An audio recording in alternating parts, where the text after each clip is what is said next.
Hello everyone, welcome to Law Bites with Ronak. I am Ronak Agarwal. In today's lecture, we will understand the definition of law by Roscoe Pound. I assure you that after watching this lecture, you won't be required to refer to any other source for this topic, and comprehensive notes are also provided. Nathan Roscoe Pound, it was his full name. He was born in the year 1870. Roscoe Pound American jurist थे और US में उन्हें father of sociological jurisprudence भी कहा जाता है. Roscoe pound के according law को हम बुक्स में बंद करके नहीं देख सकते कि एब्स्ट्रैक्ट रूल्स हैं, हमने बना के लिख दिए बुक्स में और हमने वो पढ़ लिया, बल्कि लॉ को हमें इस तरीके से पढ़ना चाहिए कि सोसाइटी में वो एक्चुअली कैसे वर्क कर रहा है. फॉर एग्जाम्पल, लॉ का मेन गोल पूरी सोसाइटी को स्मूथ चलाना है, मतलब पूरी सोसाइटी की स्मूथ फंक्शनिंग करना है. जैसे ट्रैफिक रूल्स होते हैं, हमने वो बनाए हैं, उनका मेन एम ये थोड़ी ना है कि हमें पनिशमेंट देनी है. हमने बुक्स में लिख दिया कि पनिशमेंट मिलेगी अगर नहीं फॉलो करोगे, लेकिन मेन एम तो हमारा ये है ना कि एक्सीडेंट्स प्रिवेंट हो. तो लॉ को हम एब्स्ट्रैक्ट रूल्स की बुक में जो लिख दिया हमने पढ़ लिया, हमें ऐसे नहीं देखना चाहिए, बल्कि ओवरऑल सोसाइटी में कैसे फंक्शन कर रहा है उस तरीके से हमें लॉ को पढ़ना चाहिए. इसीलिए रॉस्को पाउंड ने एक बहुत फेमस लाइन भी बोली है कि law is a tool for social engineering. मैंने पूरी रॉस्को पाउंड की थ्योरी कुछ हेड्स में डिवाइड कर दिए. Now we will understand these heads one by one. First is your emphasis on functional aspect of law. Pound के according law का ultimate function है मैक्सिमम लोगों की नीड्स को सेटिस्फाई करना बिना अननेसेसरी कॉन्फ्लिक्ट क्रिएट किए, to satisfy maximum want with minimum friction. For example, employer और लेबरर होते हैं. एम्प्लॉयर क्या चाहता है कि मैक्सिमम प्रॉफिट हो. लेबरर्स क्या चाहते हैं? सेफ्टी चाहते हैं, टाइमली पेमेंट ऑफ वेजेस चाहते हैं. तो इसलिए हमने लेबर लॉज बनाए. उसके अंदर उन दोनों के इंटरेस्ट को, लेबर्स के इंटरेस्ट को और एम्प्लॉयर्स के इंटरेस्ट को हमने रिकनसाइल किया. ऐसा तो नहीं है कि एक किसी पार्टी को पूरी पावर दे दी कि एम्प्लॉयर जो चाहता है वो करे या लेबर जो चाहते हैं वो करे. लेबर कोड के थ्रू हमने उन दोनों के वांट्स को रिकनसाइल किया है, हार्मोनाइज किया है. तो इसी चीज को रोस्को पाउंड नाम देते हैं social engineering. Next is pounds theory of social engineering. Social engineering का मतलब है सोसाइटी के अलग अलग इंटरेस्ट को साइंटिफिक तरीके से एडजस्ट करना ताकि कॉन्फ्लिक्ट कम हो और हार्मनी ज्यादा हो. लॉ तभी इफेक्टिव हो सकता है जब सब ऑर्गन्स मिलकर, जैसे कोर्ट्स, लेजिस्लेचर्स, एडमिनिस्ट्रेटर्स, ज्यूरिस्ट, सब मिलकर एक कॉमन सोशल गोल के लिए काम करें. अब क्वेश्चन ये आता है, लॉ किस किस इंटरेस्ट को प्रोटेक्ट करता है. इसका आंसर पाउंड ने 3 कैटेगरीज में दिया है, जैसे private interest, public interest, social interest. अब हम एक एक करके इन तीनों इंटरेस्ट को अच्छे से समझेंगे. First is your private interest. Private interest होता है जैसे हर इंडिविजुअल के पास पर्सनल राइट्स होते हैं, जैसे लाइफ, रेप्यूटेशन, फ्रीडम, कॉन्साइंस. तो इन सब इंटरेस्ट को लॉ प्रोटेक्ट करता है. कैसे?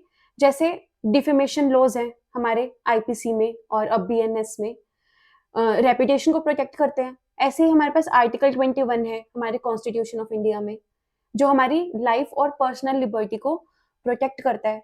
तो लॉज ऐसे बने हुए हैं जो हमारे पर्सनैलिटी इंटरेस्ट को, प्राइवेट इंटरेस्ट को प्रोटेक्ट करते हैं.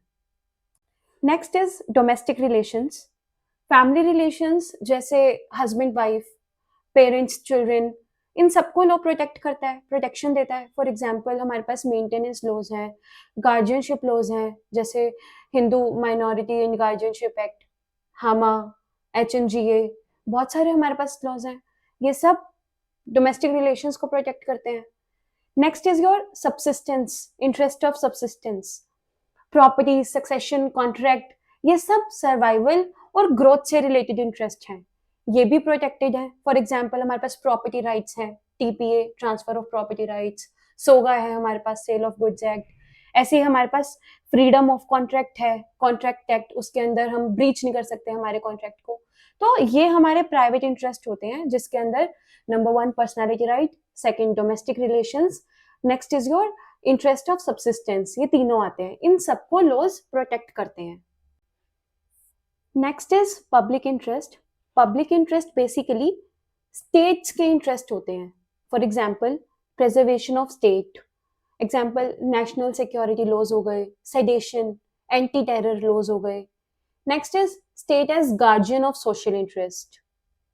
For example environment protection laws हो गए, रेगुलेशन ऑफ पब्लिक एम्प्लॉयमेंट हो गया. ये सब पब्लिक इंटरेस्ट है और ये स्टेट के इंटरेस्ट है. इनको प्रोटेक्ट करने के लिए भी हमारे पास काफी सारे लॉज हैं. Next is social interest. Pound के अकॉर्डिंग सोशल इंटरेस्ट सबसे ज्यादा इंपॉर्टेंट होता है क्योंकि ये पूरी सोसाइटी के वेलफेयर से रिलेटेड होता है. इसके अंदर क्या क्या आता है? Preservation of peace, health, security, इन सब के लिए हमारे पास लॉज हैं, जैसे क्रिमिनल लॉज हो गए, पब्लिक हेल्थ लॉज हो गए. Next is preservation of social institutions, जैसे मैरिज, रिलीजन, इकोनॉमिक सिस्टम, इन सब के लिए हमारे पास लॉज हैं.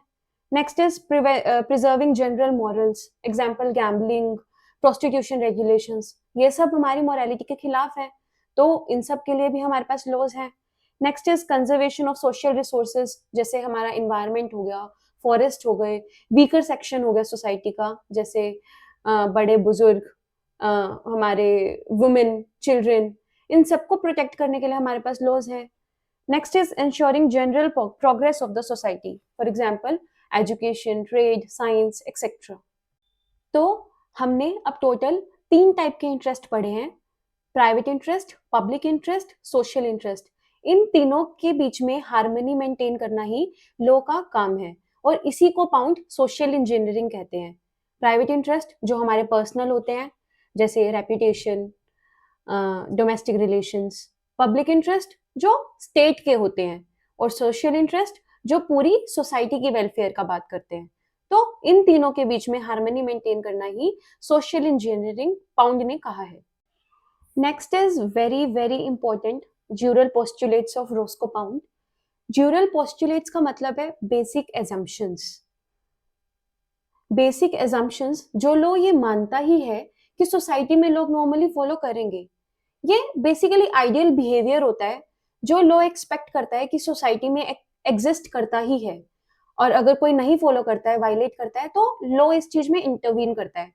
बेसिकली ड्यूरल पोस्टुलेट्स एजम्पशंस हैं जो सोसाइटी में एग्जिस्ट करती है, लो ऐसा मान के चलता है. तो रोस्को पाउंड ने टोटल 5 ड्यूरल पोस्टुलेट्स बताए हैं, मींस 5 ऐसी एजम्पशंस बताई है जो सोसाइटी में एग्जिस्ट करती है. अब now we will understand these assumptions, these 5 assumptions one by one.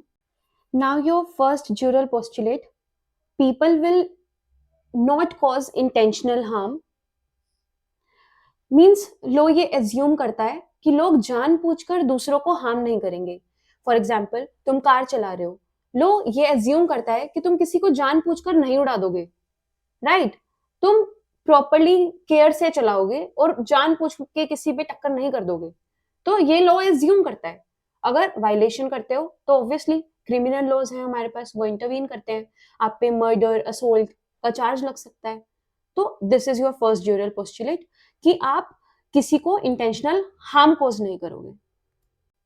Next jural postulate is control over property and your labour. हर आदमी ये एज्यूम करता है कि जो उसकी प्रॉपर्टी है उस पर उसका कंट्रोल होगा, और जो उसने अपनी मेहनत से कमाया है उसका बेनिफिट भी उसे मिलेगा. फॉर एग्जाम्पल आप अपना मोबाइल यूज कर रहे हैं, आप एज्यूम करते हैं कि कोई उसे छीन के नहीं ले जाएगा, राइट? किसान एज्यूम करता है, जो फार्मर होता है वो एज्यूम करता है कि जो फसल उसने उगाई है उसे वो बेच सकता है, बेच के अर्न कर सकता है. तो यही इस ड्यूरल पोस्टुलेट का मतलब है कि हम ये एज्यूम करते हैं जो हमारा है, जो हमने कमाया है, हम उसके हकदार हैं, हम उसे यूज कर सकते हैं. थेफ्ट, रॉबरी, प्रॉपर्टी लॉज, ये सब इसी पोस्टुलेट को प्रोटेक्ट करते हैं. Next is good faith. लोग ये एज्यूम करते हैं कि दूसरे लोग ऑनेस्टली और गुड फेथ में बिहेव करेंगे, चीट नहीं करेंगे. फॉर एग्जाम्पल दूध खरीदते वक्त हम एज्यूम करते हैं कि पानी मिक्स नहीं होगा. कॉन्ट्रैक्ट साइन करते वक्त हम ये एज्यूम करते हैं कि सामने वाला धोखा नहीं देगा, राइट? अगर फ्रॉड या चीटिंग होती है तो ये पोस्टुलेट वायलेट होता है, और इसीलिए हमने लॉज बनाए हैं. फॉर एग्जाम्पल कॉन्ट्रैक्ट एक्ट हो गया हमारा, कि इस पोस्टुलेट को अगर कोई वायलेट कर रहा है तो लॉज इंटरवीन करें. Next postulate is due care and no negligence. हर आदमी ये अज्यूम करता है कि दूसरे लोग केयर के साथ काम करेंगे और अनरीजनेबल रिस्क क्रिएट नहीं करेंगे। फॉर एग्जाम्पल, ड्राइवर को केयरफुली ड्राइव करना चाहिए, डॉक्टर को ट्रीटमेंट में प्रॉपर केयर लेनी चाहिए, रोड पर खुला मैनहोल, खुला गड्ढा नहीं छोड़ना चाहिए। तो ये सब नेग्लिजेंस है, ये नहीं करनी चाहिए। जो हमारा टोर्ट लॉ है, नेग्लिजेंस उसके अंदर, वो इसी पोस्टुलेट पे बेस्ड है। फॉर एग्जाम्पल मेडिकल नेग्लिजेंस हो गया, वो तो अब क्राइम भी हो गया है। तो जो नेग्लिजेंस है वो इसी पोस्टुलेट के ऊपर बेस्ड है। और अगर कोई भी इंसान दूसरे के साथ नेग्लिजेंस करता है तो लॉ ऑफ टोर्ट बीच में आके इंटरवीन करता है। Next postulate is control over dangerous things. जो लोग डेंजरस चीजों से डील करते हैं, जैसे गैस, केमिकल्स, एक्सप्लोजिव्स, उनको ये इंश्योर करना होता है, उनको ये इंश्योर करना चाहिए कि ये बाहर ना निकले, ताकि दूसरे लोगों को नुकसान ना पहुंचाए। फॉर एग्जाम्पल, गैस फैक्ट्री को इंश्योर करना होता है कि गैस लीक ना हो। अगर गैस लीक हो जाती है तो लोग मर सकते हैं, हार्मफुल गैसेस होती है क्योंकि फैक्ट्री में, तो कंपनी ही रिस्पॉन्सिबल होगी। इसका हमारे पास बेस्ट केस है भोपाल गैस ट्रेजेडी केस। इसके अंदर एक फैक्ट्री थी, उसके अंदर से पॉइजनस गैस लीक हुई थी, तो काफी मैसिव हार्म हुआ था, काफी लोगों की डेथ हुई थी और काफी लोग हॉस्पिटलाइज्ड हुए थे। तो कंपनी ही रिस्पॉन्सिबल थी उसके लिए, चाहे वो अनजाने में उनसे गैस लीक हुई हो, जानबूझ के ना की हो। बट ये पोस्टुलेट है कि अगर हम एक्सप्लोसिव चीजों से, डेंजरस चीजों से डील कर रहे हैं, तो वो हमारी रिस्पॉन्सिबिलिटी है कि वो एस्केप ना करे और दूसरों को हार्म ना पहुंचाए। यहीं से जो strict liability, absolute liability tort law में हम पढ़ते हैं, वो कॉन्सेप्ट यहीं से आया था, इसी पोस्टुलेट से आया था। नाउ क्विक रिवीजन, हमने टोटल 5 पोस्टुलेट्स पढ़े हैं। नंबर फर्स्ट, जानबूझकर किसी को हार्म नहीं करना। नंबर सेकंड, जो प्रॉपर्टी, जो चीजें हमने हमारी मेहनत से अर्न की है, उन पर हमारा पूरा पूरा कंट्रोल है। नंबर थर्ड, ऑनेस्ट बिहेवियर, हमें दूसरों के साथ गुड फेथ में बिहेव करना है। We will have to behave in a good faith with other people. Number fourth, care and safety, हमें दूसरों पर unreasonable risk of injury cast नहीं करना। एंड नंबर फिफ्थ, डेंजरस चीजें, अगर हम किसी हैजार्डस सब्सटेंस से डील कर रहे हैं तो ये हमारी ड्यूटी है कि वो एस्केप ना करे और दूसरों को नुकसान ना पहुंचाए। Moving on to criticism against Pound's theory, number first is your mechanical view of society. सबसे पहला क्रिटिसिज्म ये है कि पाउंड ने सोसाइटी को एक फैक्ट्री या मशीन की तरह ट्रीट किया है। राइट, इंजीनियरिंग का मतलब होता है fix design, factory like structure. लेकिन सोसाइटी कोई मशीन नहीं है, सोसाइटी डायनेमिक है, चेंज होती रहती है। तो पाउंड का सोसाइटी को मशीन लाइक स्ट्रक्चर से, इंजीनियरिंग से इक्वेट करना गलत है। राइट, क्योंकि सोसाइटी डायनेमिक है, it changes over the period of time, unlike machinery जो कि एक फिक्स्ड स्ट्रक्चर है। तो पाउंड के अकॉर्डिंग सोसाइटी एक मशीन है, सोशल इंजीनियरिंग करना है हमें, लेकिन एक्चुअली में लॉ एक सोशल प्रोसेस है, मैकेनिकल प्रोसेस नहीं है। Also, Pound's emphasis on engineering ignores the fact that law evolves and develops in the society according to social needs and wants. Critics कहते हैं कि पाउंड का फोकस प्लानिंग और engineering पे ज्यादा था, लेकिन लॉ नेचुरल प्रोसेसेस से भी इवॉल्व होता है, कस्टम, ट्रेडिशंस, सोशल एक्सेप्टेंस के through. For example, live in relationships को लॉ ने ग्रेजुअली रिकॉग्नाइज किया। अब लिव इन रिलेशनशिप्स अलाउड है, ये किसी इंजीनियर का प्लान तो नहीं था, सोसाइटी ने एक्सेप्ट किया है। तो पाउंड ने इस चीज को कंप्लीटली इग्नोर किया है और लॉ को सिर्फ और सिर्फ इंजीनियरिंग, मशीनरी, इन सब चीजों से इक्वेट किया है, जो कि गलत था। Next is over emphasis on material welfare. Doctor Allen ने कहा कि पाउंड ने मैक्सिमम वांट्स की बात करके लॉ को सिर्फ मटेरियल वेलफेयर तक लिमिटेड कर दिया है। प्रॉब्लम्स इसमें क्या है? Personal liberty, freedom of speech, individual autonomy, ये सब चीजें इक्वली इंपॉर्टेंट है। सिर्फ इकोनॉमिक वेलफेयर ही सब कुछ नहीं होता, लेकिन पाउंड ने ये सब चीजें कंप्लीटली इग्नोर की है अपनी थ्योरी में। Next is difficulty in pluralistic society. एक और मेजर क्रिटिसिज्म ये है कि पाउंड की थ्योरी प्लूरलिस्टिक सोसाइटी में काम करनी मुश्किल है। क्यों? जैसे इंडिया जैसा देश है जिसके अंदर डिफरेंट रिलीजन्स हैं, लैंग्वेज है, कल्चर है, कस्टम है, ऐसी कंट्री में सबके इंटरेस्ट को एक साथ हार्मोनाइज करना प्रैक्टिकली बहुत ज़्यादा डिफिकल्ट चीज़ है। इससे क्या होता है, जुडिशियल बर्डन बढ़ जाता है और कुछ भी चीज़ें आसानी से नहीं हो पाती है। तो this is one of the major criticism of Roscoe Pound's theory. Next is subjectivity in balancing. Roscoe Pound की थ्योरी का एक मेजर क्रिटिसिज्म ये भी है कि बैलेंसिंग ऑफ इंटरेस्ट का कोई क्लियर और ऑब्जेक्टिव फॉर्मूला ही नहीं दिया है। पाउंड सिर्फ ये कहते हैं कि लॉ को इंडिविजुअल, पब्लिक और सोशल इंटरेस्ट के बीच बैलेंस बनाना चाहिए, लेकिन कैसे बैलेंस बनाना है ये क्लियरली एक्सप्लेन ही नहीं किया है। मतलब कौन सा इंटरेस्ट ज्यादा इंपॉर्टेंट होगा, किस सिचुएशन में इंडिविजुअल इंटरेस्ट सेक्रीफाइस होगा, कब सोशल इंटरेस्ट को प्रायोरिटी मिलेगी, ये सब जज या अथॉरिटी के डिस्क्रिप्शन पर छोड़ दिया गया है और इसके अंदर इस वजह से बायसनेस आ सकती है। तो this is also one of the major criticism कि बैलेंसिंग ऑफ इंटरेस्ट हमें कैसे करनी है, उसका क्या फॉर्मूला है, ये तो रोस्को पाउंड ने अपनी थ्योरी में क्लियर ही नहीं किया है। उन्होंने बस बोल दिया है कि there is a need to balance private, public and social interest, but how? This is also the criticism.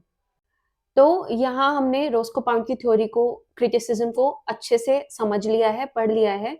अब वन लाइन में हम क्या कह सकते हैं कि according to Roscoe Pound, law is a tool of social engineering whose primary function is to balance individual, public and social interest by satisfying maximum social needs with minimum friction।